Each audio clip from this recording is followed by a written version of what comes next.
Hi friends, ఎలా ఉన్నారు? వేడి వేడి అన్నంలో ఇలా దోసకాయ పచ్చడి నెయ్యి వేసుకొని చాలా బాగుంటుంది. అమ్మ దోసకాయ పచ్చడి బాగా చేస్తుంది అమ్మ స్టైల్లో.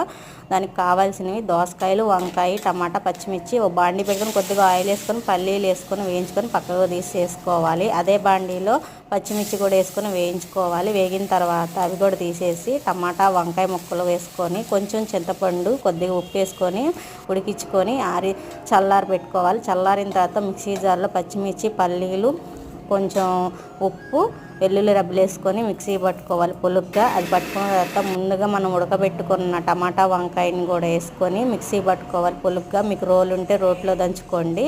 ఈ పేస్ట్ అంతా దోసకాయ ముక్కలు, సన్న కట్ చేసిన దోసకాయ ముక్కలు వేసుకొని కలుపుకోవాలి. పోపు వచ్చేసి ఒక బాండీ పెట్టుకొని ఆయిల్ వేసుకొని ఆవాలు, జీలకర్ర, పచ్చిశనగపప్పు, వెల్లుల్లి రబ్బలు, కరివేపాకు, ఎండుమిర్చి వేసుకొని కొంచెం పసుపు వేసుకొని ఈ దోసకాయ పచ్చడి అంతా వేసుకొని కలుపుకోవాలి. అంతే ఫ్రెండ్స్, నచ్చితే లైక్ అండ్ సబ్స్క్రైబ్.